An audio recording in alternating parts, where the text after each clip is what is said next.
Okay. Hello, everyone. Hello, and welcome to Palm Springs Unified School District regular meeting of the Board of Education. Today is Tuesday, April 23rd, 2024. I will now call the meeting to order. Can I get a roll call? Board Member Girardi? Here. Board Member Irvin? Here. Board Member Espericueta? Here. Board President Jarrell? Here. And we have Student Board Member Ledesma? Here. And Student Board Member Uyawune? Here. Perfect. Our next item is our Pledge of Allegiance, and Juliana will lead the pledge. Please stand.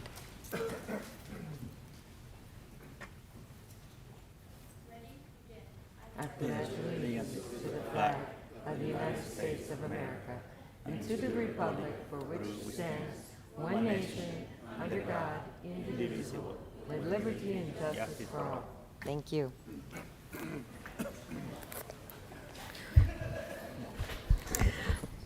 Okay. We have a mission statement, and our first reading will be by Lota, and she will read our mission statement in English. All members of Palm Springs Unified School District are united in our commitment to equity. We create deep, meaningful learning opportunities, build professionalism, and engage parents and community to ensure success for all students. All students graduate with the skills, capacities, and confidence needed to succeed in a rapidly changing world. Thank you. Next, Board Member Espericueta will read it in Spanish. Todos los miembros del Distrito Escolar Unificado de Palm Springs están unidos en nuestro compromiso con la equidad. Creamos oportunidades de aprendizaje profundas y significativas, creamos profesionalismo e involucramos a los padres y a la comunidad para garantizar el éxito de todos los estudiantes. Todos los estudiantes se gradúan con las habilidades, capacidades y confianza necesaria para tener éxito en un mundo en cambio rápido. Gracias. Thank you both. Next, we're going to ask for a report of closed session actions. Dr. Signoret is our clerk tonight. Are there any closed session actions to report? No, there are no closed session items to report this evening. Thank you. We move to item 8, our approval of our agenda. Can I get a motion to approve the agenda as presented? I move for approval. Second. Okay. All in favor? Aye. Aye. Okay, motion passed.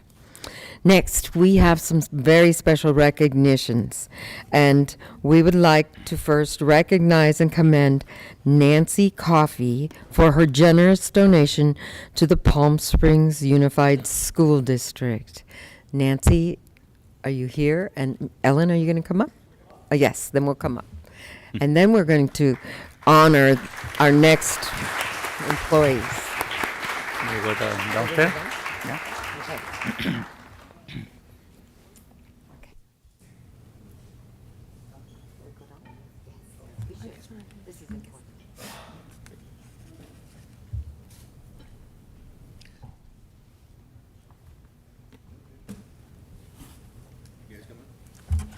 Okay.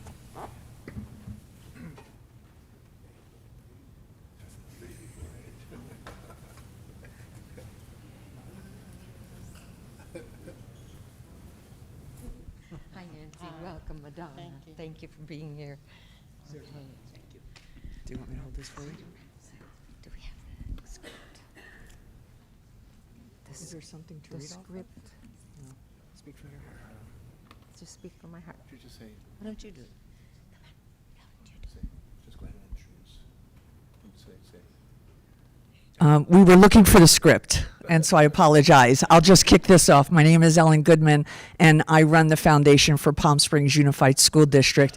And I'd like to thank our executive cabinet. I would like to thank our board for having us here this evening. We are honoring Nancy Coffey for a generous contribution in which, in return, the school district will name the Palm Springs High School auditorium lobby and it would be the coffee lobby for her family, which is a Palm Springs historical icon family and part of development, architectural and design, and helped to really establish our wonderful city. Nancy, I should also say, is a graduate of Palm Springs High School along with her sister. And I'm just wondering if there's anything you would like to say, Madonna. Well, this is really important, how you've come to support our district all through the years. And what you're doing right here is standing next to students and a community that needs help and support. And you showed up to help our foundation, and there's nothing more that we could ask of you at this time and your family, and just state to you how grateful we are. So, would you like to say anything? Mark? Mark? I'm Mark Gautier, and I'm Ellen's board chairman at the foundation. We have 17 volunteer board members who run the foundation with Ellen. I want to say that Nancy is a product of a very special generation of Palm Springs High School graduates from the 1960s, although you'd never know it. And that includes folks like Dr. Eric Williams, who's in our audience, Steve Rosen, and a whole cast of wonderful people that I've gotten to know since I moved to Palm Springs 20 years ago. We have Sydney Williams to thank because that's where we met Nancy at a dinner party several years ago. And so thank you, Sydney, for that. We are in the business of raising funds to provide money for unfunded and underfunded activities in the school district, and I think we're doing a very good job of it, if I do say so myself. So thank you all.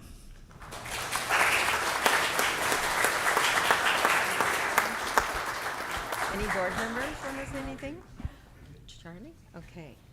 So what we're going to... do you want us to move over under the sign? Oh, that's good? Okay.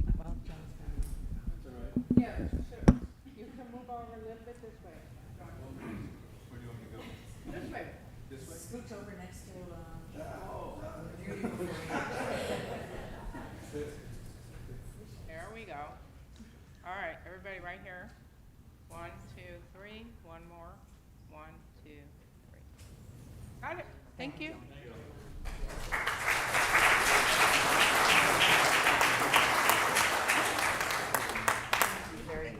I really appreciate it. Thank you. Do I have the script? Yeah, so where'd your script go? Oh, I left it up there. Okay, but- up next is the employees of the month, and there are videos for those. Do you want me to go up and come back down or stay here? We'll just stay down. Okay. Okay. So next we have some employees of the month that are going to be honored, and we're just going to move over towards the wall while we watch some videos, and then we'll continue. So we'll just stand over there for a few minutes.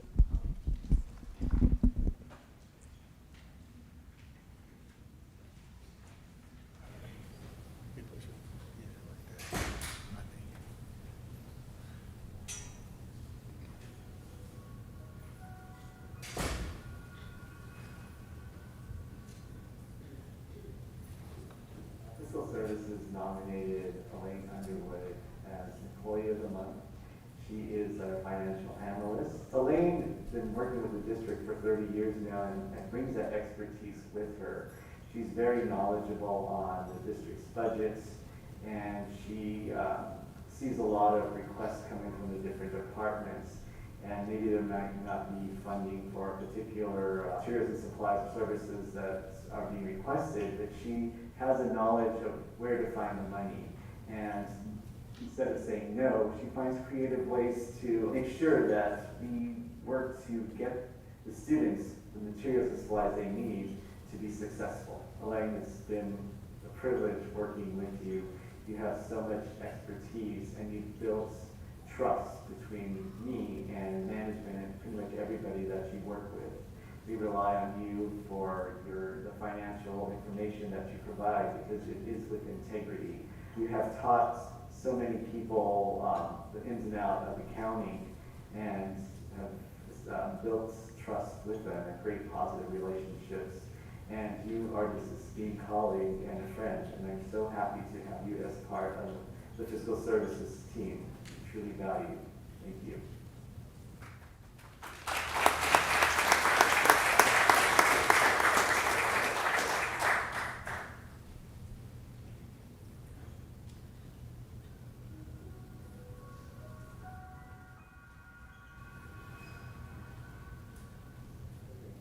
So Fiscal Services nominated Katie Lambert as Employee of the Month for this month. Katie has been with the district for 4 years now. She's an accounting assistant, and she works in accounts payable, paying vendors who provide materials and supplies for our students. And she just really knows the importance of making sure payments are made on time to ensure that students receive their materials and supplies on time for students to be successful. What I really like about Katie, and I think everybody in the office would also agree, is she just has this amazing positive energy. She is able to complete her duties on time and has extra time to actually help her fellow colleagues out with whatever challenges or whatever deadlines they're facing. Katie, again, just has amazing positive energy about her and such a great work ethic. And it's just so much fun to work with her. Just a valued employee here in Fiscal Services, and just a great asset. Thank you, Katie.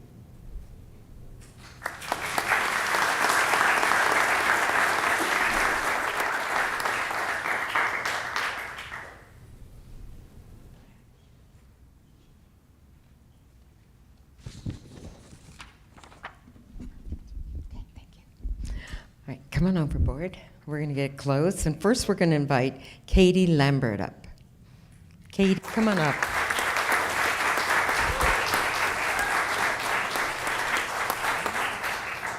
Go on down there. Shake everybody's hand.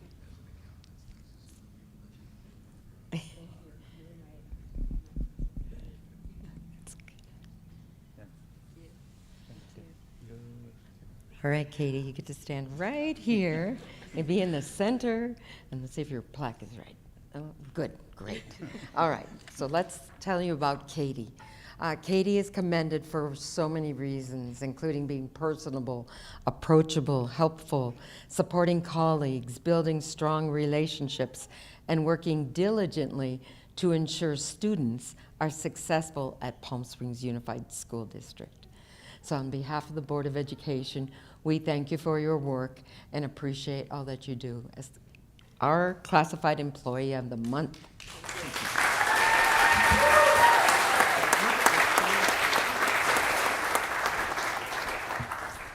Just feeling grateful to be nominated for Employee of the Month.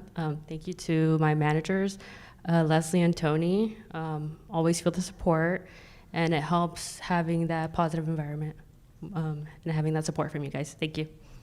Thank you.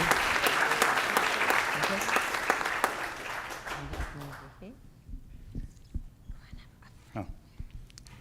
Next one is Elaine Underwood. She's not here today? Okay. Okay. Elaine is commended for many reasons, including solving problems, meeting strict deadlines, her dedication to finding funding when for our students, supporting and being a mentor to her colleagues in the Fiscal Services Department. Congratulations, Elaine Underwood.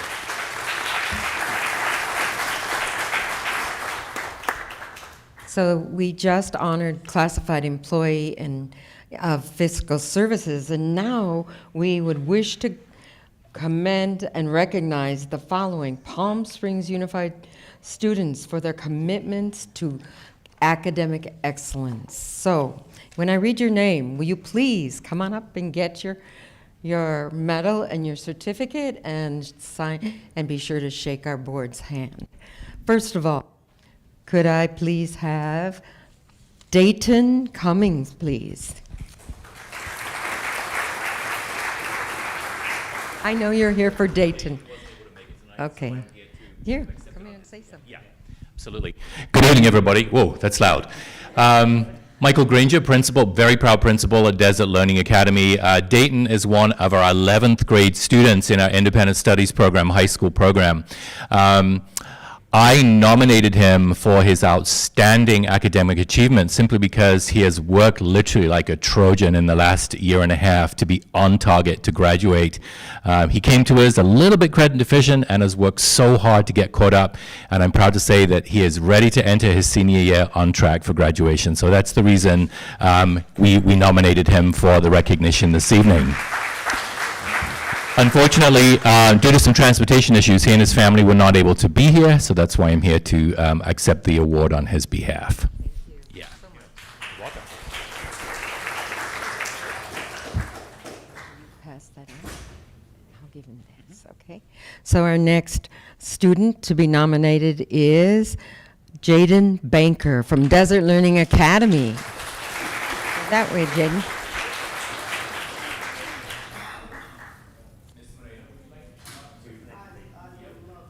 Do you want to say something? Oh, good. Each of the teachers. Oh, I get to do this. It's beautiful. It looks perfect. Would you like to say something at all? You okay? Oh, we'll wait till the others come up.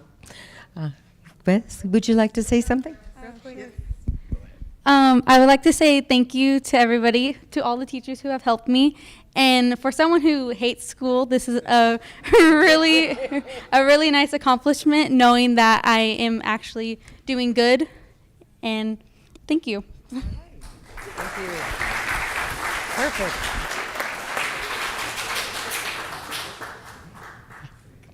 Come here, Chris. Come here.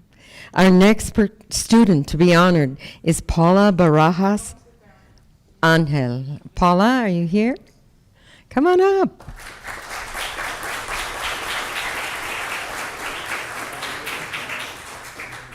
Would you like to say something or let her? Okay, I've got it. All right.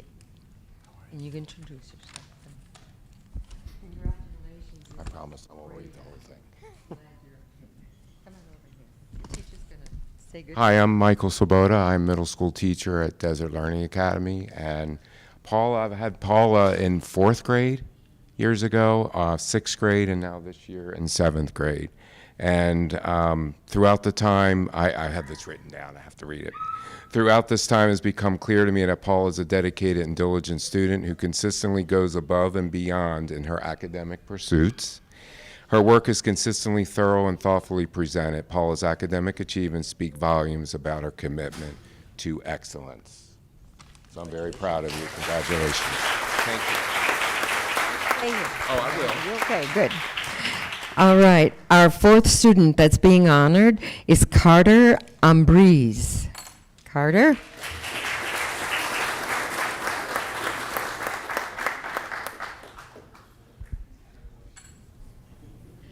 Thank you for coming. Oh, sure, it sure, means sure. so much. Sure. All right, Carter. This looks good on you. That's great. Come on over here. We're going to say some good things. All right, Carter, come here, you. My name is Ted Scott. I'm the proud teacher of 3rd grade at Desert Learning Academy, and Carter Ambrose is a super, super hardworking kid. He doesn't grouse when his teacher pushes really hard. He doesn't give me any grief, and he works so hard, and he has shot like a rocket this year academically. So, Carter, you're here because I know on the state test in a few weeks, you're going to kill it.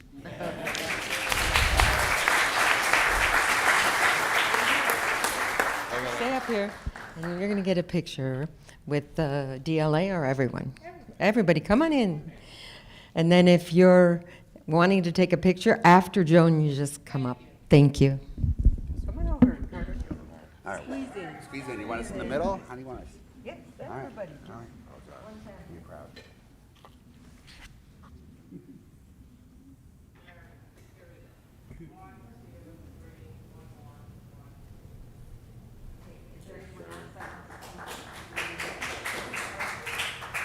Oh, mama. Paparazzi.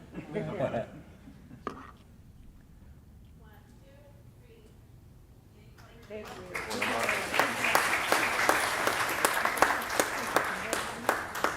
Keep up the good work. Uno más. Uno más. No más.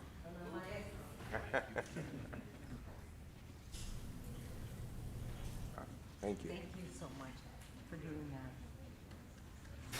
All right. So we honor two parents as well tonight. And our parents are honored from our Family Engagement Center. And first we have Elvira Velasquez. Will Elvira come up?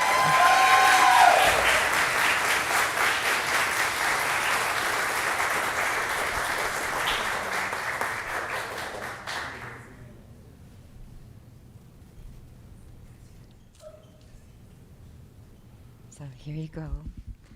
Is it okay if I put this on you? Come on over, right there. All right. So we recognize you for your contributions to our community, to Palm Springs Unified School District, to the Family Engagement Center, to our children, and to everyone that needs you in our schools and across our district. Is there anything you'd like to say? Sure. I just thank God for this opportunity, and I want to thank my family, my husband, my son, and all the parents from Padres por la Inclusión. Thank you.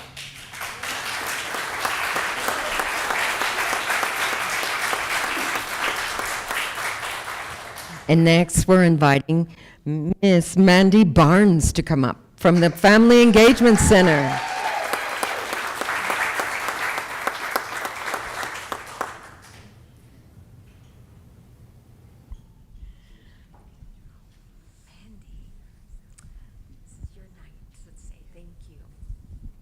So her certificate says that we recognize you for your contributions to Palm Springs School District through active participation, collaboration, and involvement for our children and in the Family Engagement Center activities, classes, and events during the 23-24 school year.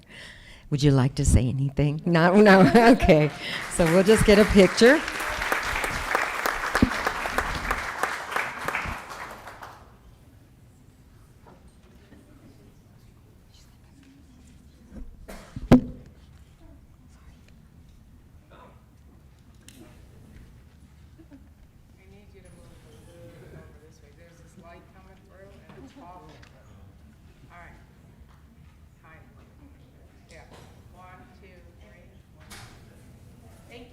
Okay, we're going to stay for more pictures. You want to come up?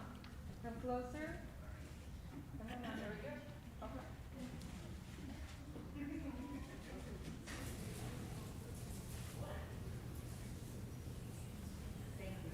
Thank you.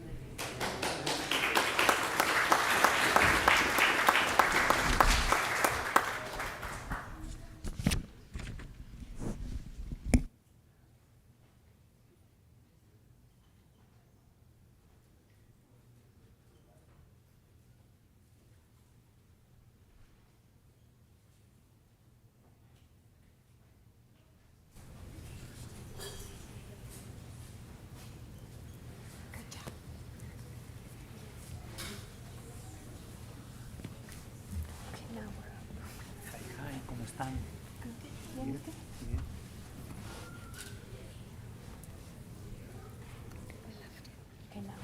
Sorry about Ellen. All right.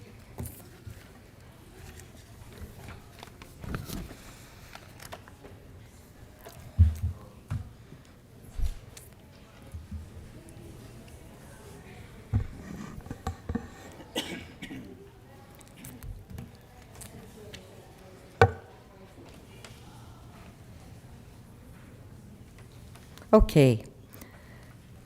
Our next item on our agenda is number 10, our student board member report.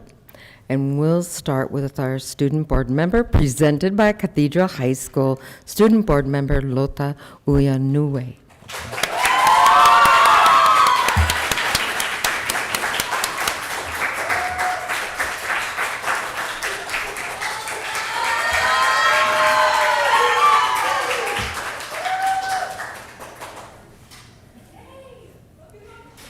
Adjust this, you can. Okay. And then just speak right into it, okay? Even if you're hovering over it, it's fine. Is that? Yeah. Okay. Hi, everyone. My name is Lota, and this is my CCHS March through April report. So, starting off, we're going to be going over classroom updates, sports, arts, clubs, and events. So, the first thing we have are classroom updates. CCHS was recognized as a California Distinguished School, an honor that was only bestowed upon 293 high schools in the entire state of California.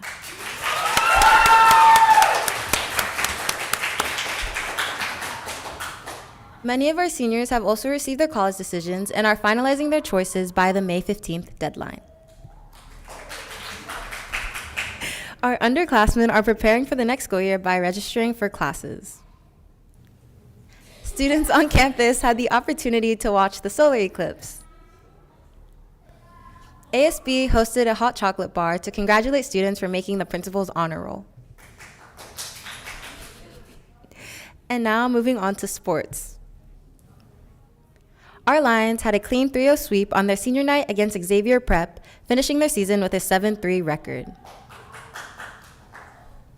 Our Lady Lions had an amazing season with a total of 15 wins. Our baseball team had a great season and also helped out at a baseball clinic. Our track and field team has worked hard all season and is gearing up for league finals on Thursday. Our swim team has had a very successful season and are also gearing up for league finals tomorrow. And now moving on to the arts. Ballet Folklorico hosted the Coachella Valley Folklorico Festival, where they held a clinic and student groups from across the valley performed. They also performed during the Knott's Berry Farm Boysenberry Festival. Our choir traveled to Hawaii, where they competed in a music competition. Our theater has been working very hard on their production of West Side Story, and opening night was April 18th. Closing night will also be this Saturday at 7 p.m. And now moving on to clubs. ASB hosted a Club Kickoff 2.0 to publicize new and existing clubs to students on campus. Our Equity Ambassadors hosted a Spirit Week to promote mental health across campus. Monday was Motivation Monday, Tuesday, Emo Day, Wednesday, Cup Party, Thursday, Thinking Cap Thursday, and Friday, Team Up Against Suicidal Thoughts. They also hosted a Multicultural and Diversity Spirit Week, which featured a door decorating contest and a Ballet Folklorico performance. ASB hosted a Wild West Spirit Week to increase spirit on campus. Monday was Welcome to the Wild West. Tuesday was Buckle Up, Show Off Your Coolest Belt. Wednesday was Where's My Wagon, Anything But a Backpack Day. Thursday, Most Wanted Day, dress up as a famous celebrity. And Friday was Hit the Hay, Pajama Day. Our hosted chapter traveled to Anaheim, where they competed in the annual State Leadership Conference. One PSA team won second place, advancing to the International Leadership Conference in Texas.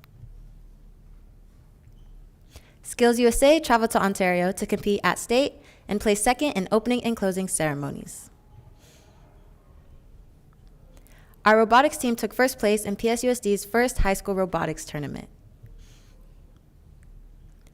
And now moving on to events. Our school was visited by the Cathedral City Fire Department, where they shared their stories and experiences working in the department. Our school hosted a blood drive where students donated, and our Hill Academy students had the opportunity to volunteer. To celebrate our distinguished school's accomplishment, our admin hosted a carnival full of lots of games, attractions, and food. Our students called it CCChella, and everybody really enjoyed it. And now moving on to Nellie Kaufman Middle School's March through April report. Coffee with Our Counselors hosted a presentation to help parents register for Cal Kids accounts to begin saving for college. The NTMS robotics team also competed. Grade level meetings with student representatives have been held to gather student voices to make better informed, student-centered decisions. Skills USA participated in the state leadership competition as well, where 4 students won gold medals, qualifying for nationals. And now moving on to Cathedral City Elementary's March through April report. CCE celebrated students who had 0 to 1 absences in February with a bubble party. First grade students had their art displayed at the Riverside County Date Festival. Family and staff celebrated their annual Fam Fest full of fun games and many memories. The PSUSD track meet was a huge success for CCE students. Fifth grade students participated in the Living History Museum, and you can see them dressed up as some historical figures in the pictures. And finally, on to Agua Caliente Elementary School March through April report. Agua Caliente also participated in PSUSD's district track meet of champions. They also participated in CCHS's Folklorico Clinic. Fuego visited Agua Caliente for a fun and spirited day, and you can see him pictured there with the mascot. And Mayor Pro Tem Nancy Ross was principal for the day and read books to Agua Caliente students. And that concludes my report. Thank you for watching. Now to go back. Now to go on back. And you could just say a few words about people that are here to support you if you'd like. Okay, so out there I have No my pressure. mom and my ASB, and you probably heard them clapping a lot throughout this presentation, but they're always here to support, and I love them so much. Aw, thank you.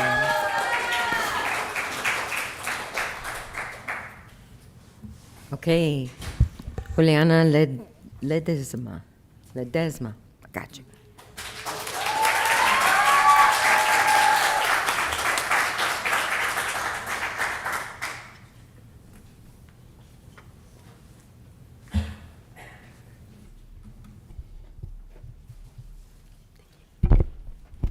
Hello everyone, this is the Desert Hot Springs High School District Board Report for March through April updates.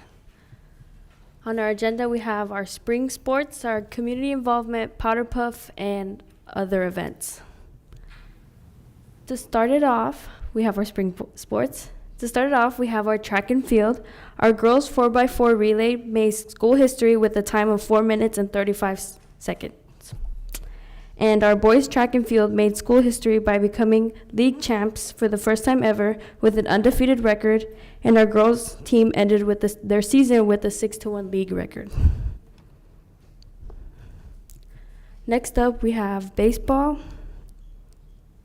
They had a record of 7-5, celebrating their seniors tonight at their last home game. Our volleyball team had a great season with a 6-4 league record. And our tennis worked their way to 6 wins this season.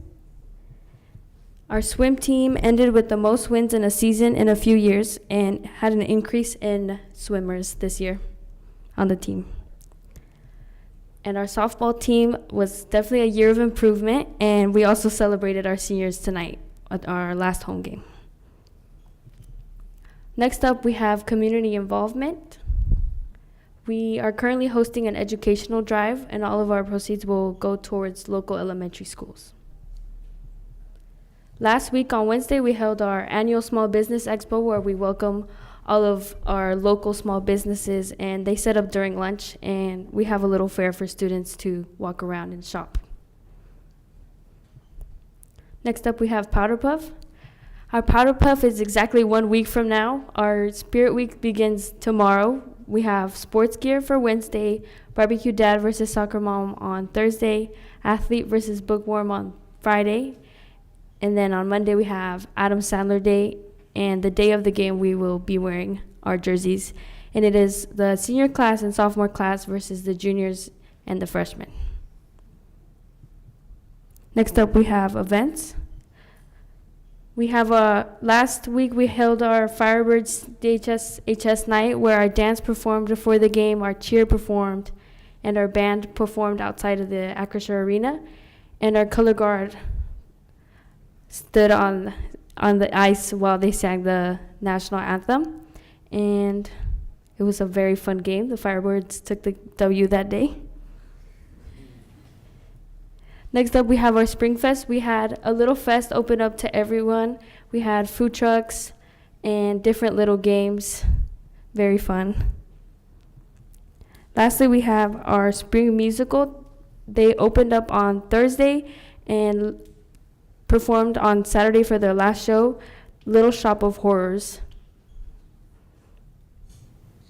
Upcoming, we have the Night in the City Prom, May 11th at the Desert Willow Golf Resort, and our Senior Fest, which will be held on our last day of school, May 24th, which will be fun with lots of festival games and carnival games and food. That's it for me. Thank you. Leanna, is there anyone you'd like to thank or appreciate? I want to thank my mom, my grandma, and my aunt for being here, and Mr. Pendergraph also joining us tonight. And just thank you, everyone.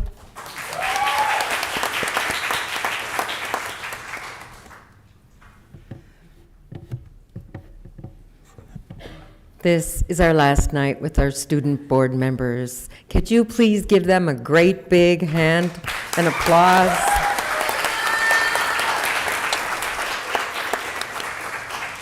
Thank you. We proceed to number 11, public comments. Dr. Signoret, are there any public comments? Yes, President Terrell, we received one electronic comment that has been distributed to the Board of Education. Okay, thank you. So tonight we accept in-person comments, speaker cards. Are there any? Oh, they're coming up. Okay.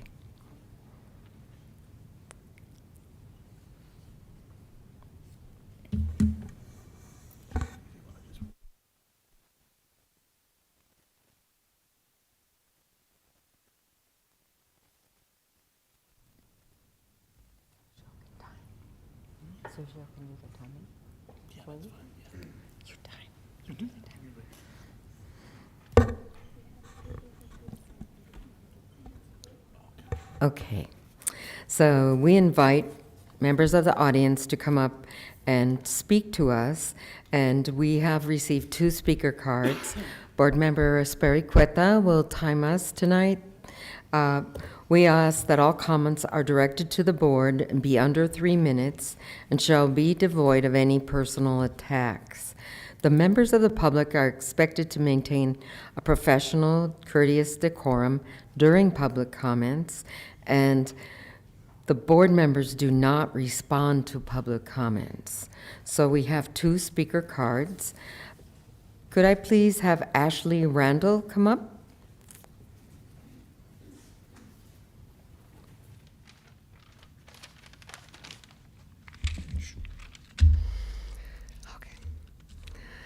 I don't believe I need an introduction, but for a quick reminder, my name is Ashley, and I'm the mother of a special needs kindergartner who eloped in December at Bubbling Wells and went missing without myself or authorities being notified. I've watched everyone here choose self-preservation over my child and other children's safety, and for months I formally requested an investigation by the district into the incident, but instead you tossed me back and forth between departments like student services, special education, the superintendent, and HR until I finally found Title IX compliance, who began their investigation in March. Other parents have spoke at these meetings and gone to the district about similar concerns, and we get the same automated response that you take this seriously and we'll look into it. The only person who I had any meaningful follow through was Jody Curtis. You recommend we get involved in things like CPAC and SELPA, which I did, and they told me to go back to the district with these issues because they don't take care of those things. Last week, our SPED kids were given their first field trip ever, and while other class had activities arranged, our SPED kids had nothing planned or organized for them. I personally spent my own money so the SPED classes could feed the giraffes and have something to do other than just walking. And while Gen Ed kids were provided lunch from the school, none were provided for SPED that day. And they didn't eat close until 2 p.m. when they got back to the school. If incompetence and negligence could fly, your district would be an airport, and it's amazing watching what my tax dollars are at work. Maybe you all have been doing what we pay you to do and I somehow missed it. However, 2 more elopements happened after my son. Both were able to get off campus. 1 teacher quit in the middle of the day. 2 teachers put in their resignation. 1 teacher left on stress leave. You've lost several paras, and that's just at Bubbling Wells. Your site administrators and coordinators continue to be as useful as a fart in a jacuzzi, giving impractical advice with no actual help. The paras and teachers don't need advice because, unlike many of you, they know how to do their job. They need more hands on deck. There isn't a a para or teacher shortage. There is a shortage of support, fair wages, and respect, things severely lacking in your district. If they're staying here, it's for the kids, and when they leave, it's because of the adults. Your district's handbook has an entire section on bullying and harassment, but it sounds more like the resumes of people you appoint in leadership positions. And since I know they're watching, I'm going to remind them and all of you here that a true leader can handle criticism. A tyrant can't. I advocate for my children passionately and unapologetically, and I owe you as much as respect as you're giving my children. While you waste time trying to figure out how to stop me from seeing your failures, you could be actually fixing them. You all went back to complacency when you haven't seen me here, but I've been busy doing my job and apparently yours. So instead of the fun events and photo ops you normally attend, let's see how many of you can put your money, or rather my tax money, where your mouth is. I challenge any of you to come and volunteer in a SPED classroom, and I'll even join you. But to make it fair, it's just going to be the two of us outnumbered by 14 children.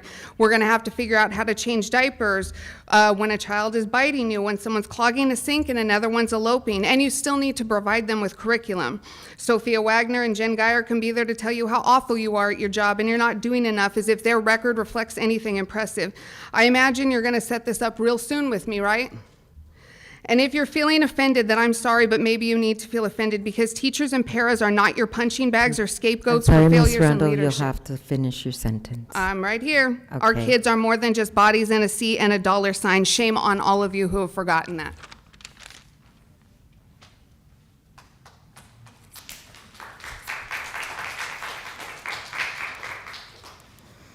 Okay, our next speaker card is from Ms. Laila Valles.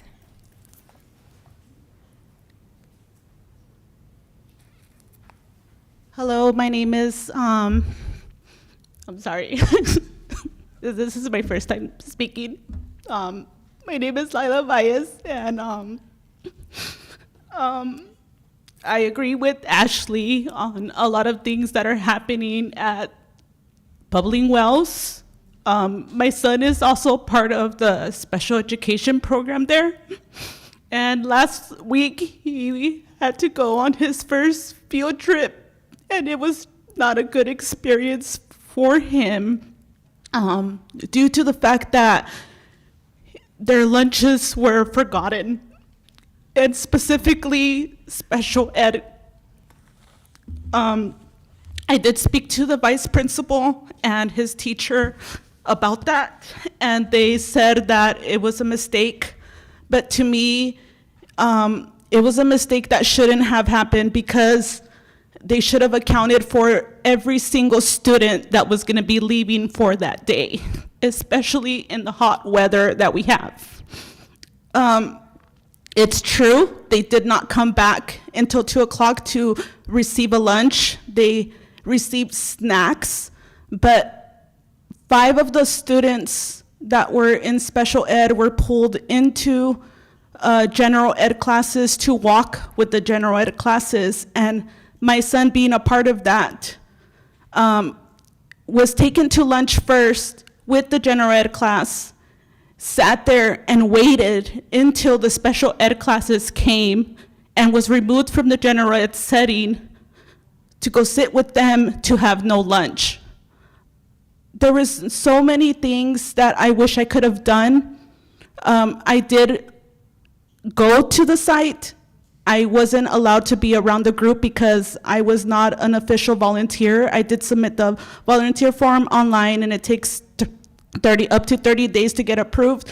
But I was there, and I left once they went to lunch, and I wish I knew that there was no lunch provided, or else I would have helped or purchased lunches, or just gone to McDonald's and grabbed them some Happy Meals or something. And I just wanted to let you guys know that that's very frustrating as a parent, to know that your child gets a chance to go on a field trip to be a regular kid and they forget their lunches.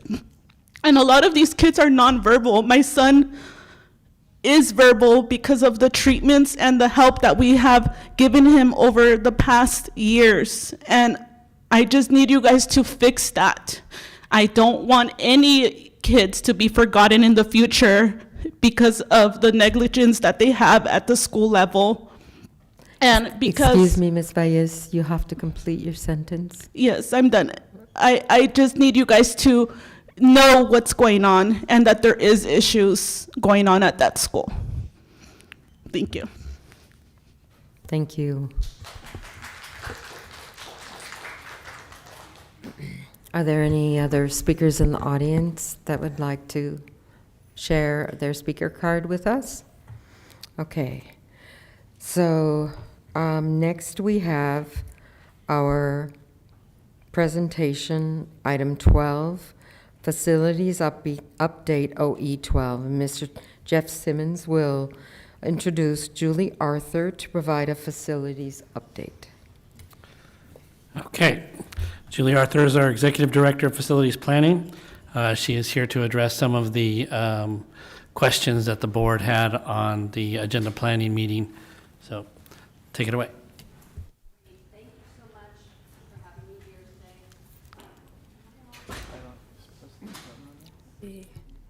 today. I'm on now. Yes. So thank you so much for having me here today. I do apologize. My voice is not behaving tonight. So if I have to stop in a second just to clear it, I do apologize up front on that. One of the first things I want to talk to you about, one of the questions was we have a addition to a contract for our DSA inspector for our early childhood education playground and shade structure project and HBI inspections. And that has unfortunately come about as we had the shade structures that came from the manufacturer were not manufactured correctly. So our shade structures go to the Division of State Architect for approval. The engineering design is approved. Then when the shade structures come in, they must match that design. The shade structure manufacturer did not match that design, so we had to send it back, have it re-engineered. And what that did is the play equipment that was to be put in at the same time as the shade structures, we went ahead and had that put in. And then the shade structures are now just being put in. So that almost doubled the amount of time that the DSA inspector had to be on the sites. So we do believe that we will get some compensation back from the shade structure manufacturer to atone for the addition of the delays that was caused by their mismanufacturing the shade structures. But want to let you know, shade structures have now been delivered and they've been inspected on site and they are manufactured correctly. So one of the little hiccups there. The next item, I think a little bit more discussion on, is the arbitrage calculation audit services, and that's with BLX. And they actually are doing, just briefly explaining arbitrage. When we have our bonds, and our bonds come into our account at the county, if those bonds begin making interest revenue, that's considered arbitrage. So the difference of what we pay out and the difference of what's paid to us. And that revenue there is arbitrage. The arbitrage must be audited separately on our bonds. And so we actually had the auditor come in this year and start doing the audit. This was probably the first year in many years that the interest rate that the county is paying actually provides a good amount of revenue on the interest being earned. So our arbitrage is done. It's in compliant with the IRS as well as the state of California. We need to have our audit services done because that allows us to make sure that our bonds are tax exempt going into the future. That is what BLX contract is for. And then I think it's not on the agenda, but I think there's a question about Terra Verde that I don't think I got on here. And Terra Verde is an energy consultant, and they will be doing our calculations for our renewable energy certificates. So they come in, they do the calculations on the district-owned solar. They then file that with the California Energy Commission, which will give us our amount of certificates, and then we'll take those and sell those out on the open market and get revenue coming in from those certificates. So with that, real short on here, if there's anything else or any other questions, I'm happy to answer those. Board, do you have any questions? Okay. Not at this time. Thank you again. All right, thank you so much. Thank you.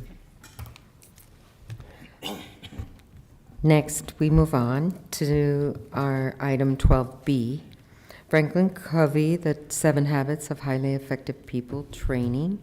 And Mr. Clayton Hill will introduce Brian Hendra to present this training.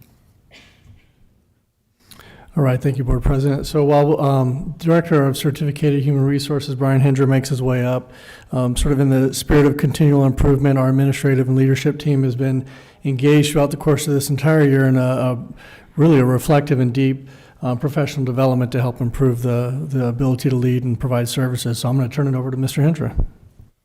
Thank you for allowing me the time to present on some exciting stuff that we're doing in human resources to help with our leadership team and their effectiveness throughout the district. So The 7 Habits of Highly Effective People by Stephen Covey is a book that was written about 30 years ago. It's a proven leadership system and foundation in effective strategies that's now being used in over 160 different countries in 24 different languages and multiple companies that have success stories with it.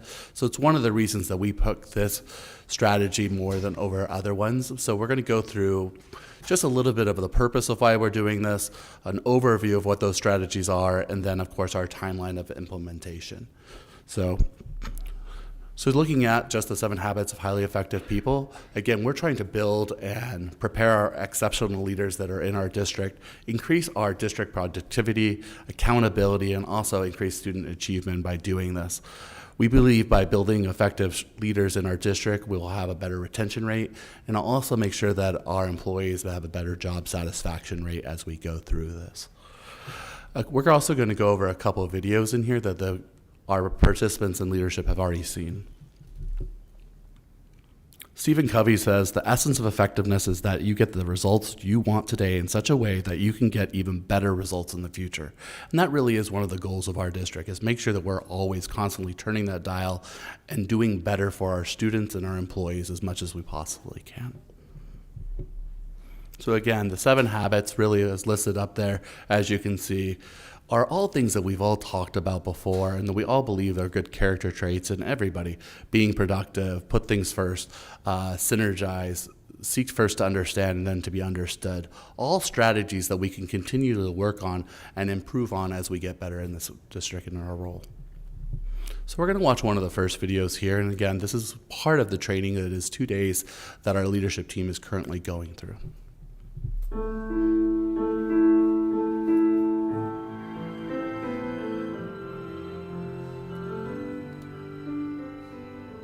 Deep down, we all want to achieve something worthwhile. How do you want to be remembered?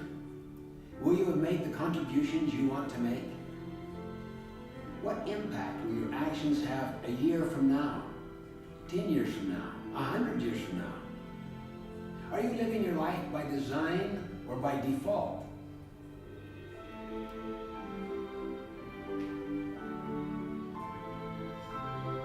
Revisit the commitments you have just made. If you want to know how to start applying the 7 habits, listen with your heart. Pick the one that appeals most to you and work on that one area. Then when you have made progress in that area, move to another area. You will begin to feel an exhilarating sense of progress and fulfillment. The journey of 1,000 miles begins with one step. To quote Emerson, that which we persist in doing becomes easier.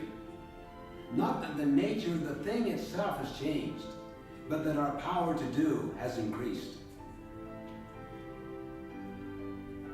If you can be strong in just a few hard moments, all the other moments become easier. Don't give up. Be patient with yourself. Real change comes from the inside out.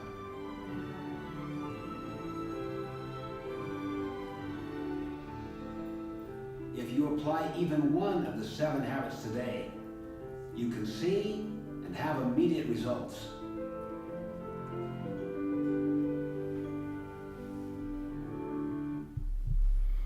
So during the 7 habits of effective people, during the training of 2 days, we go over paradigms, principles, and effectiveness. Really those key concepts that we're talking about there is where that rooted, our maturity continuum, which I'm going to go over in a couple of seconds, and how to change those habits that are already in. Again, just to make us a little bit more effective, make sure that our students are getting the services that they need and that we're being a little bit more fulfilling in our jobs. This is another short video that they watch on paradigms.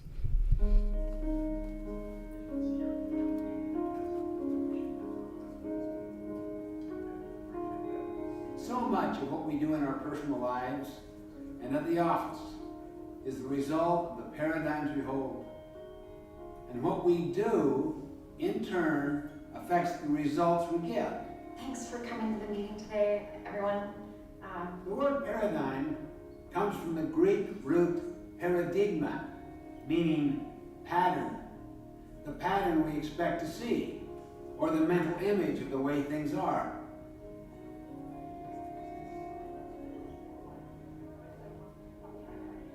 We see everything through the perspective of our own paradigm. If you see your industry as one where growth is impossible, how does that affect what you do every day? And what results do you think you'll get from your actions? On the other hand, suppose you saw unlimited prospects for growth in your industry. How would that change your actions? What we see, our paradigms, determine what we do, which in turn determines what we get. And unless we consciously stand apart from and examine our paradigms, we might never see that perhaps many of them are distorted, short-sighted, or just flat out wrong. I remember a mini paradigm shift I experienced one Sunday morning on a subway in New York City. People were sitting very quietly, some reading, some resting with their eyes closed. Suddenly, a man and his children entered the subway car. The children ran yelling through the car, throwing things, grabbing people's newspapers. Their father sat down near me and closed his eyes and did nothing. I felt irritated. I could not believe he would let his children run wild like that. After a few minutes of patience and restraint, I turned to him and said, "Sir, your children are really disturbing a lot of people. I wonder if you could control them just a little more." Yeah, you're right. I should do something.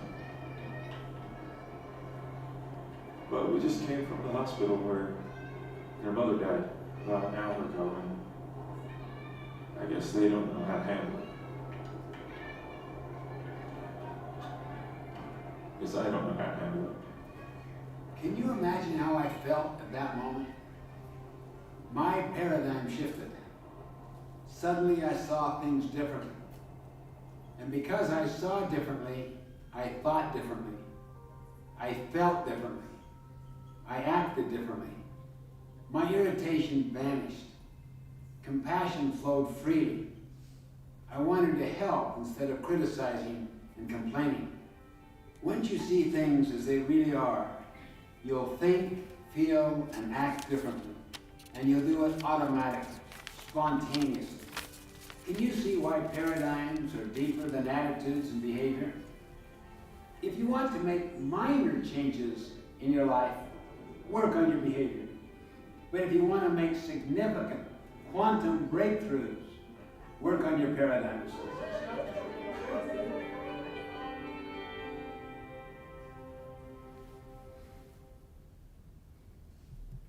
So again, as we go through this 2-day training, we talk about how we want to build from those first 3 habits and having a foundation in that skill set.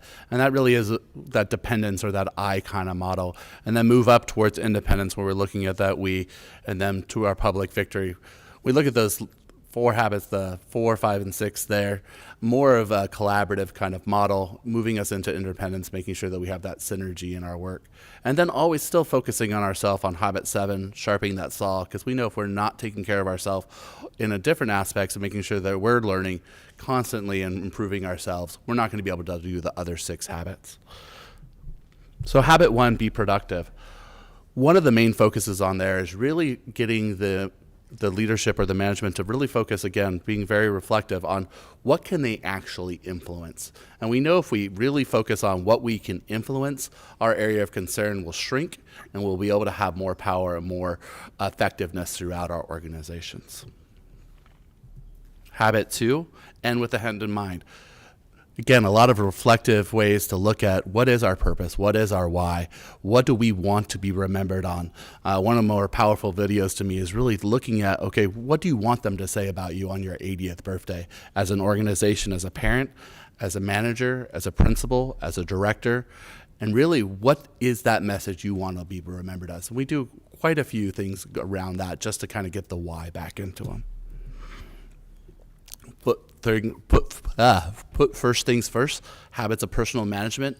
Again, it's more of a scheduling thing. This is a skill-based, and making sure that we're really focusing on how do we get what we call big rocks in quadrant 2 planned, and make sure that we're disciplined enough to make sure that we keep to our schedule and get those things done. That will allow us, as they say, Stephen Covey says, that we can handle some of those small pebbles when they come our way. Habit 4, think win, the habit of mutual benefit. Really that collaborative model, making sure that we're coming up with any idea we possibly can. And maybe 2 ideas become one. It's not necessarily a compromise, or we come up with something that's even better than we ever thought of before. Again, working at that synergy is the we. Seek first to understand, then to be understood. Really focusing again on that skill of listening, of what people are really telling us, so we can answer their concerns and then be able to be more effective on that aspect. Habit 6, synergy. Again, that cooperation, working as a group and as an organization. And that is one of the reasons we're doing it as a leadership management team, is making sure that we have more collaborations between departments also. Because we do know that maintenance and operation affects every daily lives of our students, and it's important that we're all working together. And synergize, the habit of self-renewal. My favorite habit, taking care of yourself, making sure you take 30 minutes or something just to really focus yourself. Some of those working things, again, your circle of influence, your family, making sure you have that time, rejuvenating. So then you are more effective in the classroom, in our management, or in all of our buildings. Currently, right now, we've already trained the listed below. We've already had 4 trainings. This started as a workshop just with executive cabinet and human resources, and really had a real focus on just that top part of leadership. And then we worked on a way to roll it out after that. Human resources stayed behind to make sure that we were trainers of trainers. So we've really taken the lead on the trainings that are going on so far. But as you can see, we've already trained over 120 management and leadership. We currently have 1 more session. We're going to be doing psychologists, which is 31 people. And then, of course, all site administrators after school gets out. Again, and then really going back and consistently going back on these 7 habits. One of the things Stephen Covey said in the video, if you can just do one of these habits well, you're going to be better. But if we keep focusing on them over and over again, we'll keep getting better as an organization. I want to thank you for your time. Do you have any comments or questions for Brian? Do you have any? I just want to say thank you, Brian. Thanks, John. Right. I'm like a bull in a china shop. No, thank you very much. This was a great presentation, and I'm really happy to see that we're putting in these types of personal leadership type strategies for all our senior employees or management employees. These are very effective tools for them to use to be successful in their lives. So very good, well done. Okay, I am so familiar with these, and I kind of feel like I put them through my mind, recycle them as I do my work and in my daily life. And there's an 8th habit that Stephen Covey came out with in 2004. I think I asked Dr. Signoret, how come we're not using that 8th habit? And that is, find your voice and inspire others to find theirs. Voice is unique, personal significance. Mm-hmm. We're not on that training, or that's just something to come? Just wonder. I believe that's really integrated into the student portion of their program at this point to really make sure that the voice is there. That's definitely something we can look at incorporating, though. Oh, I have the book. Yeah. And so I just wondered, and I didn't want to put you on the spot, but this is, I think, really more important than that. I am so glad that you are unified in leadership, and that this is going to spread out across the district and influence a lot of people, and then in turn influence our students. And so for that, I thank you for choosing this model. Thank you. And again, to Dr. Signore, this was really when he was still in human resources, one of his main visions. Thank you.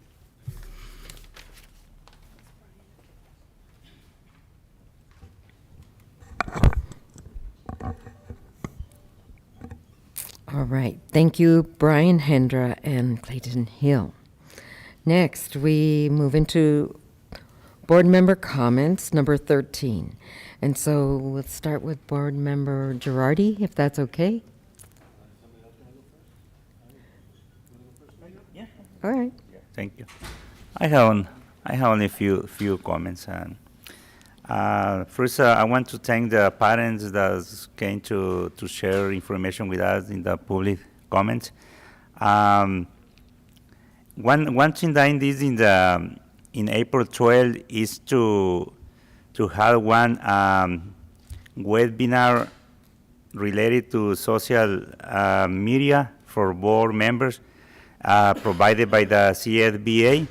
And was good information. Maybe actually they share with me the slide, the PowerPoint. I will try to share with the board member. Probably it's not complete information, but they give ideas to us if we have more questions with our legal advice from the school district. Also, in the April 13, I was in the Palm Springs Unified School District English Learner Reclassification Ceremony. Was a very good ceremony. More than 500 students did the reclassification and is going in the correct way. Those students we are proud of them, and they will encourage another student to do the same. And also, in the same day, I attended in the Cathedral City High School the baseball clinic in Cathedral City, provided or sponsored by the Kiwanis Club at Palm Springs. Was a good event to teach the student different techniques about the baseball, but also giving good advice to the student, sharing their experience as professional baseball players. And also in the April 16, I attended Read with Me Volunteer Appreciation Luncheon.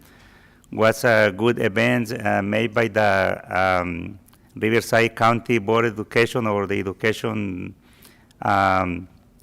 Office. And it's it. Also, just to share more information with the audience and with the parents. In one role weight, we attend the one time is one member is trying to do the planning agenda from 1 week before, and also I attended the bond committee meeting the last week. Thank you. Okay, and so I as well, I am a parent, and so to those parents that were there, I know they're not here, continue to make your voice be heard. If you're not getting the results that you are looking for, continue to stay in the process and continue to work. Don't give up, don't get frustrated. Something will get done. Just make sure that it's your child, and your child is what's important to you. And so if you have to come to 100 meetings, don't hesitate to come. And we definitely are hearing you and want to make sure that issue and that problem is not continuing. And so I'd like to go on to some of the events that I attended as well. I was at the Kiwanis baseball camp at Cathedral City High School with Sergio Espericueta. And we had two former Los Angeles Dodgers baseball players that were there at that event, and that was on April the 13th. On April the 18th, I went to Agua Caliente Elementary just for a visit to see the school. While there, the students were preparing for an event that they have where they will be performing at halftime of the Firebirds ice hockey playoff game. And so I just want to say thank you to the principal, Mr. Tuna there at the Agua Caliente Elementary, as well as the bucket squad, which was one of the kids, the squads that the drum squad that they had. And he was being pretty creative about how they had drums, and the kids were doing a wonderful solo.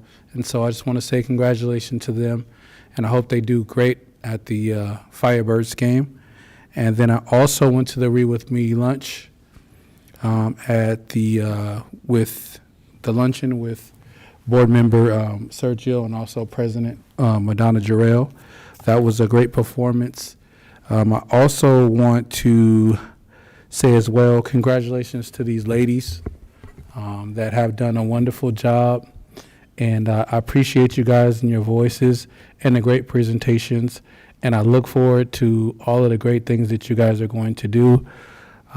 Loda knows she has a special place. Loda was one of the first students that went with us to a HBCU college tour. So she was one of the first students to go away. And so I'm very excited to see what you guys' future is going to be. Thank you guys. Okay, also, just to echo my colleagues here to our two parents that came in, we take your concerns very seriously. I know the wheels turn somewhat slowly, but believe me, we hear you loud and clear, and something will be taken care of to rectify it and satisfy everybody in this situation, I'm sure. I had the pleasure to go on another hike to Mission Creek with Cabot Yerxa third grade class, and I want to thank Ms. Axum, Mrs. Syverson, Mrs. Sewell, and behavior specialist Miss Andrea and Miss Viana. What a great job these teachers do. It was so well organized, and it was such a great learning experience for our third grade students. I was truly, truly impressed. Congratulations to our ETIS team and the instructors involved. We had our second season of our esports tournament. Really well attended, very exciting, very professionally done. If you haven't ever seen it, I suggest you go out and check it out. You're going to really be entertained. These kids do a great job, and they take it very seriously. I also want to congratulate our foundation. We opened another wellness center at Raymond Cree Middle School. What a beautiful setting. I got to say, you walk in there and you're immediately calm. It's such a calming environment in there, and what a great asset for our students. If they're having a little bad day or something, they can go in there and chill for a while, and it's going to really help them tremendously. I want to congratulate all the students that went through the ELL reclassification. I just want to let them know it's a tremendous achievement, and to keep up the good work. I want to thank Dr. Senior A for taking time out of his schedule to go on a site visit to two middle schools up in Desert Hot Springs with me, Painted Hills Middle School and Desert Springs Middle School. I'd also like to thank those principals, Mark Acker and Sue Drummond, for meeting with us and showing us around. It was a very, very educational experience for myself. I learn a lot when I do that, and I really get a different perspective when I have somebody as knowledgeable as Dr. Senior A right beside me. I want to thank Mission Springs Water District. This past Saturday, they hosted an event to honor the Real Academy. They I don't want to say contracted, but they asked the Real Academy, a renewable energy academy of learning at Desert Hot Springs High School, to create a 3D model of all the water sources up in Desert Hot Springs. These guys did a really nice job, so congratulations to them. And I didn't get their names, I'm sorry, but we have 3 students that are going to be going to Indianapolis for a national competition in renewable energy, so I want to wish them much success, and I hope they have a great time over there. I also attended the bond committee meeting with Sergio. It wasn't very exciting. And then Loda and Juliana, thank you very much for your service this year. It was a pleasure working with both of you. I know you guys have bright futures ahead of you, and I wish you all the success in the world. Thank you. Okay, so I'm just going to say a few last comments, and then I'll ask our board members. I already asked them to say say something last. It was an honor and a joy to have people come up my dirt road, make it all the way up to the top of Thousand Palms, and join together in a mixer for fundraising with Palm Springs Leadership Academy. It is interesting to see the district from a different part of the district. So where I live is the hills and below the valley, and it was wonderful to have all of our administrators who could make it up for the fundraiser. And next, I was at the English learner reclassification ceremony. So proud to shake the hands of our students. And I have to be honest, to look into their eyes and then see that smile right below those sparkling eyes, it was so exciting. Not sure if any of them had ever, I was in the elementary ceremony. I'm not sure if any of them have ever been to the theater there, up on a stage, having a medal put over their head, and then shaking so many people's hands, because there was a whole big line of administrators there to congratulate them. So that was so exciting, and I'm so proud of our students who went through the ceremony in the morning and in the afternoon. And thank you to Robin Hinchliff for all the hard work and her team. I also had a chance to do one-on-one planning with our superintendent. And what's really wonderful, if you don't know this about our district, is we have a chance to get in conversations with our superintendent up close, one-on-one, any of the board members. And that's really, really invaluable that we're open to communication, that we share ideas, and our board members through the years have had the chance to meet with our superintendents, and that is really, really great, that there's this open door policy that our superintendent opens his door and we join together to talk. So thank you, Dr. Signoret. Also with the board members, I was at the Read With Me luncheon. There are 600 Read With Me volunteers in our Coachella Valley. They need 800. If you're listening and want to volunteer, we need you at Cathedral City Elementary, and our other schools that have opened up or are opening up, Agua Caliente, Two Bunch Palms, Julius Corsini, Bubbling Wells. As we speak, there are programs popping up all throughout the district. And we thank Roberta Klein and her husband for starting the program and reaching out with volunteers into our schools. Thank you, Dr. Kovetz and Jessica Whiteman, too, for embracing this and taking the initiative to make this work. We have had some great successes. Mentioned was Open Call. 2 of our students at the Open Call at the McCallum Theater, they won overall audience choice. Painted Hill Middle School student, pianist Richard Caldera was awarded an honor, and another one went to Mayra Munoz for her Grupo Folclórico at the McCallum.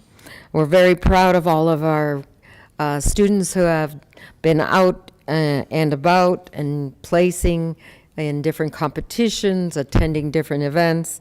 And one that wasn't mentioned, or maybe you did, Loda, talk about the symphony. You got first place from Cathedral City High School in the Band Heritage Music Festival in San Francisco. And so with that, one more thing. We have, I guess there's an online vote for Carly Marshall from Painted Hill Middle School, a 6th grade math and science teacher. You can vote once a day, and Miss Marshall is trying to win a $25,000 award and as favorite teacher award. So in order for her to win, the votes come from the community. So go online, and maybe you'll see a link at Painted Hills Middle School to vote for Miss Carly Marshall, a science and math teacher. So with that, one more thing. We talk about our habits of highly effective people, and our parents that come to us, we understand what they are bringing to us, their message, and we are going to be proactive, and we have been proactive, and we need to work together to problem solve. And they're not here to hear this, but it's really important that we know that we are responsible and that we want to do the best for our students. And that accountability part of habit number 1 is really important. So I know that our people here and in the audience are listening and will continue to reach out to Ms. Randall, to Ms. Valles, to be proactive in solution making. So with that, I'll pass the mic down to our wonderful student board members with any final comments. I'll go first.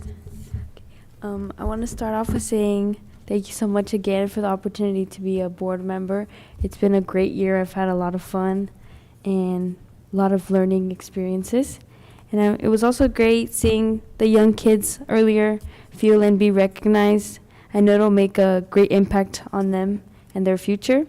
And going back to the 7 habits, I remember in elementary school I was taught, I don't remember if they were exactly those 7 habits, but it was 7 habits for leadership. And I think it's just an amazing way to teach leadership to young kids and keep their minds growing.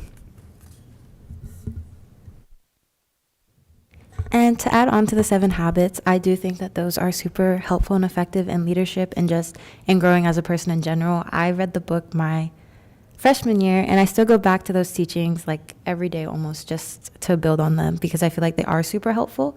And to add on to the paradigms that he was talking about, it's funny he mentioned it because in my psychology textbook, like last night, I just read that if you believe something is true, you start to act on those beliefs, fulfilling those false truths.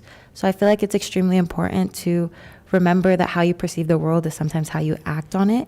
And so I feel like teaching people how to fix the way they perceive the world is extremely important. And I just also want to thank Mr. Espericueta for attending our SLC showcase.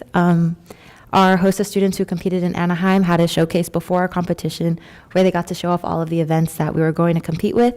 And my team and I placed second, so we get to advance to internationals, which is super exciting.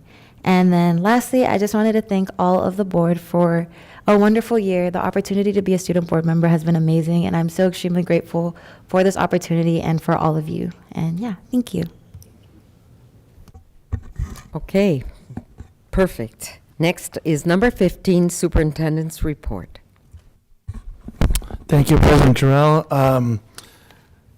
Well, first of all, let me start by thanking our speakers tonight, Ms. Randall, Ms. Valles. Definitely disappointing that many of the things that trying to implement simply still not meeting expectations. Regardless of that, we will continue to work with them, work with the school site, and definitely want to meet expectations. So just as the board said, hear you loud and clear, and we're going to continue to work hard towards improving our support for those families.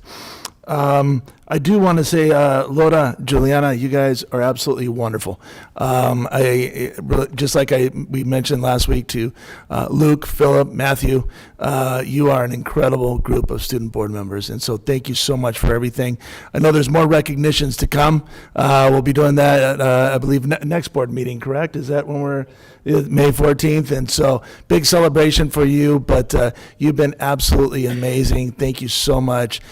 Just like our board said, your future is bright. So keep on that great track.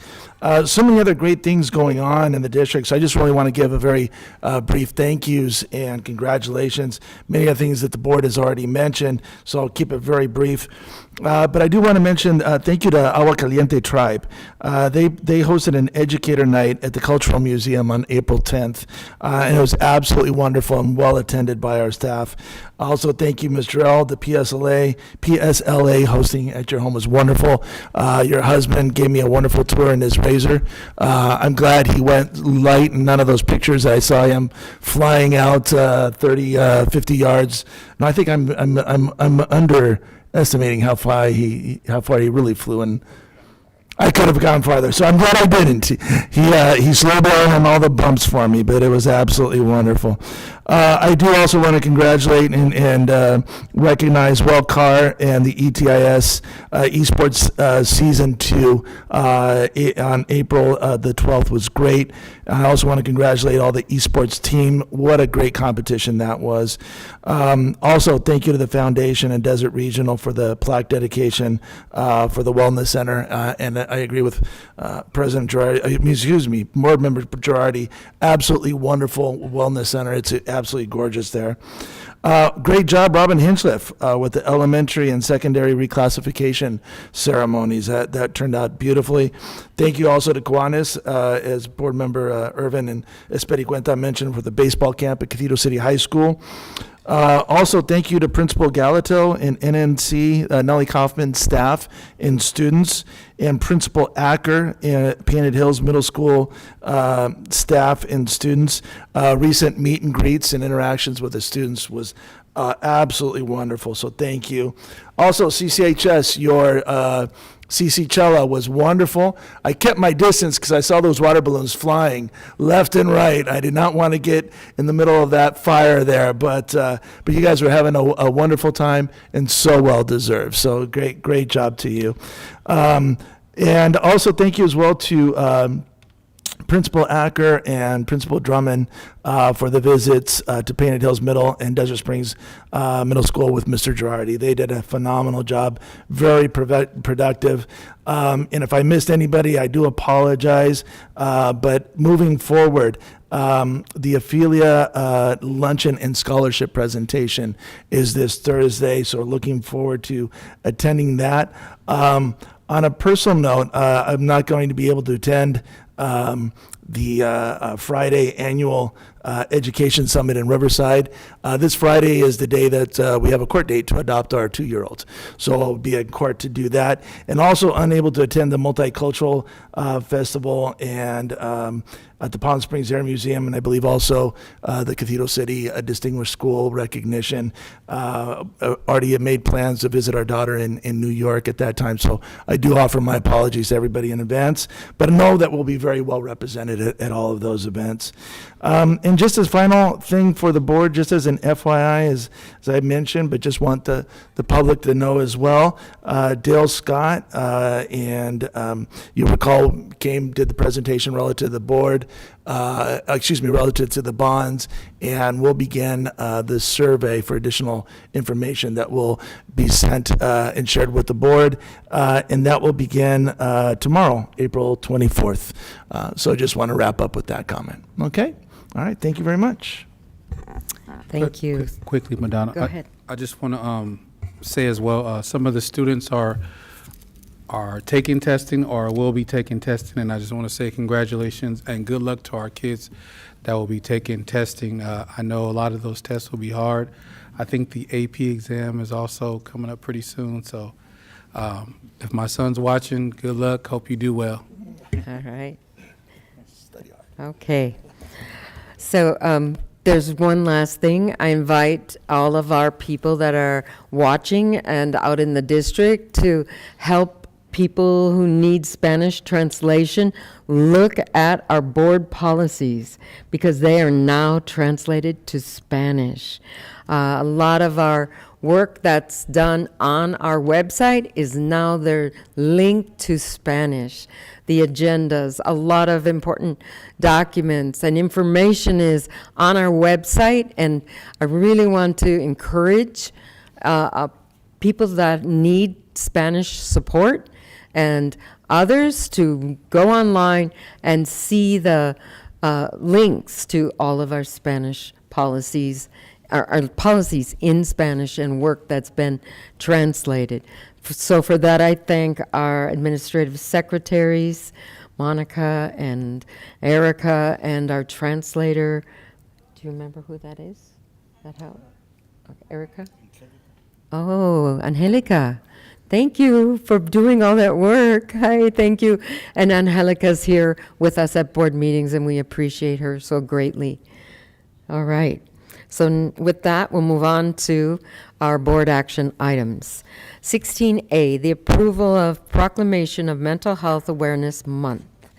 And Juliana Ledesma will read our Mental Health Awareness Proclamation.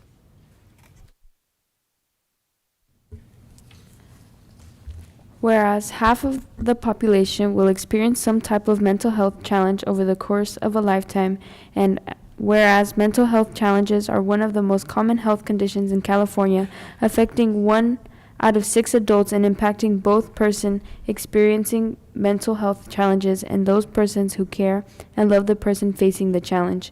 And whereas out of 1 of every 24 Californians with a serious mental condition have difficulty functioning in everyday life, and if left untreated, have life expectancies 25 years shorter than the general population. And whereas every day millions of people face stigma related to mental health and may feel isolated and alone, going years before receiving any help. And whereas recovery can and does happen, and all Californians should know that support and help is available regardless of any individual's situation. And whereas creating a community where everyone feels comfortable reaching out for the support they deserve is crucial to ending the stigma around mental health. And whereas access to support and ending the stigma is of paramount importance. And whereas the Palm Springs Unified School District wishes to enhance public awareness of mental health, now therefore be it resolved, the governing board of the Palm Springs Unified School District hereby recognizes May 2024 as Mental Health Awareness Month to enhance public awareness of mental health. Thank you so much. That means so much to us. So can I get a motion to approve 16A? I'll move. Second. Okay. All in favor? Aye. Aye. Aye. Motion passed. Next, 16B, Loda will read the National Nurse Day Proclamation, May 8th, 2024. Whereas students are the future, and by investing in them today, we are ensuring our world for tomorrow. And whereas families deserve to feel confident that their children will be cared for when they are at school. And whereas all students have a right to have their physical and mental health needs safely met while in the school setting. And whereas students today face more complex and life-threatening health problems requiring care in school. And whereas school nurses have served a critical role in improving public health and in ensuring students' academic success for more than 120 years. And whereas the school nurses address the home and community factors like social determinants that impact students' health. And whereas school nurses are professional nurses that advance the well-being, academic success, and lifelong achievements of all students by serving on the front lines and providing a critical safety net for our nation's most fragile children. And whereas school nurses act as a liaison to the school community, families, and healthcare providers on behalf of children's health by promoting wellness and improving health outcomes for our nation's children.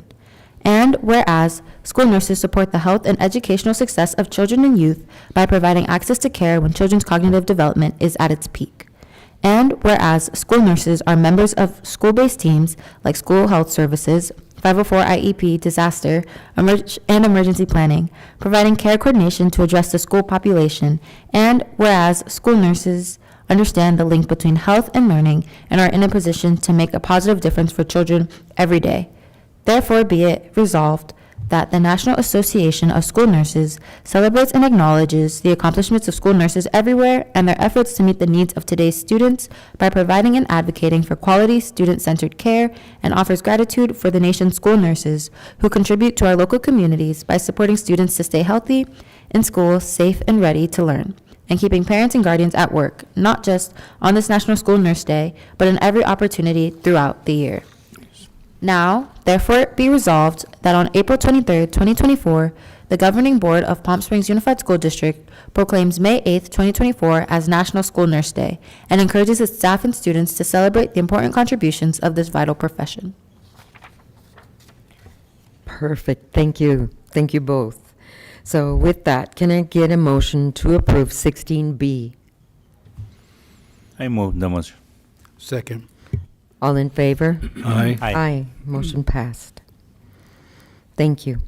Next, we move to item 16C, the approval of 2024 certificated summer school teachers OE 4.4. Can I get a motion to approve 16C? I'll move that. And then a second? Second. Okay, all in favor? Aye. Aye. I'm going to abstain or recuse myself because there are people on the list that are directly connected to me. So I abstain. So it would be 3 ayes and 1 abstention.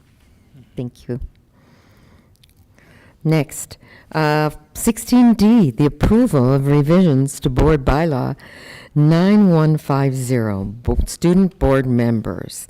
Can I get a motion to approve 16D? I move the motion. Second. Okay. Are there any questions or discussion? Yeah, I just want to say, sorry for you guys, you missed it. That you guys don't get opportunity to enjoy this, but yeah, he will next year. No. But it's a great thing that they're going to be doing this for these students. It's something that the students can be proud of, and they're working, and for their work, their time, and their energy, they will now be getting compensated, and so I think that's amazing for them. Oh, well, they will too? Okay. Yeah. Yes, yeah, Ms. Urban, I just wanted to, not to interrupt, but yes, we're going to make sure, so it'll be kind of like a retro. So they will benefit for him. So, yeah, we met yesterday, was it yesterday? It's already, it seems like a blur. We met yesterday, and I gave them the heads up of that's going to be happening. And for all of you, I would like dinner. Right. No. I really like to also thank Board Member Sperry Quetta.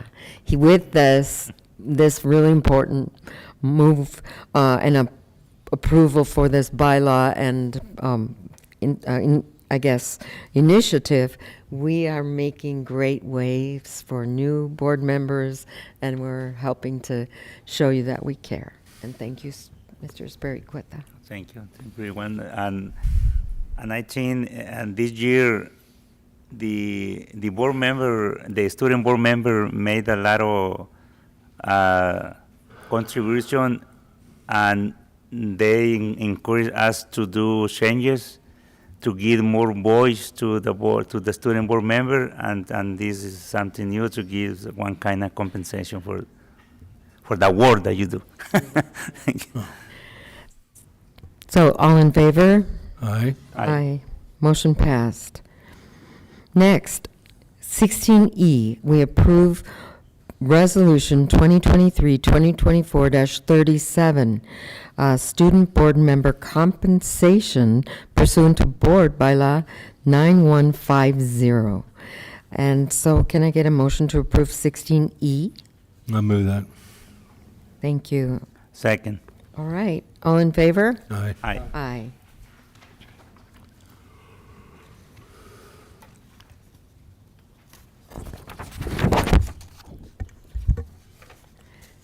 So we look at 16F, the adoption of Resolution 2023-24-41, the approval to encumber funds for the fiscal year 2024-25, which is OE 6.7.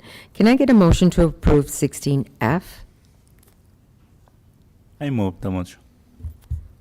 Second. Okay, all in favor? Aye. Aye. Aye. Motion passed. So we're looking at just one vote, correct? For items 16G, 16H, and 16I. I will read them separately. 16G, the approval of expulsion case 2023-24-028, recommendation and findings of fact and conclusion of law OE11. 16H, the approval expulsion case 23-2024-029, recommendation and findings of fact and conclusion of law OE11.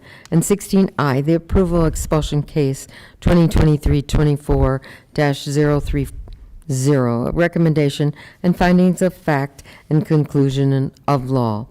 So with that, Can I get a motion to approve 16G through 16I? A move. And a second? Second. Okay, all in favor? Aye. Aye. Motion passes. So we look at one vote for our next items, 17A through 17E, D, right? E. Okay, thank you. One vote for 17A, the approval of purchase order report, OE 6.2. 17B, the approval of agreements, $10,000 or more, and other contracts. 17C, approval of memorandums of understanding, OE 6.2. 17D, the approval to file the notice of completion with Allison Mechanical Incorporated, CUP-CCAA, bid number 2324-03, and NC HVAC replacement project at Nellie Kaufman Middle School, agreement number C0004705, which is OE 12.14. And then it would be 17E, right? Approval of certificated and classified employee transactions, OE 4.4. Would anyone like to pull an item for discussion or review or comments? Gentlemen, no? Okay, can I get a motion to approve 17A through 17E? Move for approval. Second. Okay, all in favor? Aye. Next, 18, board consent items. The approval of meeting minutes for April 19th, 2020, April 9th, 2024. Can I get a motion to approve those minutes? I'll move it. Second. Okay, are there any questions? All right, all in favor? Aye. Aye. Okay, so 19 is information. The first item is that's presented here is 19A, Williams Case Report of Complaints, OE 4.12, OE 10.10, and OE 12. The next is a revision to our board policy, and I was the board member that is just presenting this to our board and to our public to see our governing policy about the board clerk and how we can be more efficient in case we have a board member absent. So we look to our policies, and it says in our policies, BC2, that the board will direct the organization through policy. So the public should know that that's how the board decides what we do in the district. And then on BC2, we say that the board, by majority vote, will revise, amend its policies at any time. So as customary practice, a proposed policy revision will be discussed at one session of the board, which is tonight, and prior to being approved at a subsequent board meeting. So I bring to the board and to the public this revision of the board clerk and timekeeper and the succession plan in the event that one of us who is a clerk or a president is not present, then what happens in the board progression of leadership in a board policy. So I present that to you, and I'm open for any ideas or suggestions as we look at this policy and try to revise it before we attend the next board meeting. Okay? All right. So with that, we move to the setting of the next board meeting. And this is really new. Oh, I'm sorry. Number 20, suggestions for future agendas. at any board meetings. Is there anyone that has any suggestions? No, thanks. Okay. No? Okay. Next, the setting of the next board meeting. This is really exciting because I'm not sure in my years here in the district I've seen this where we take the board meeting to Richards Center for the Arts, and we meet at a regular meeting on May 14th, 2024 at 6 o'clock p.m. So with that, we have a 22 item. Is there anyone that'd like to have anything to debrief or final comments?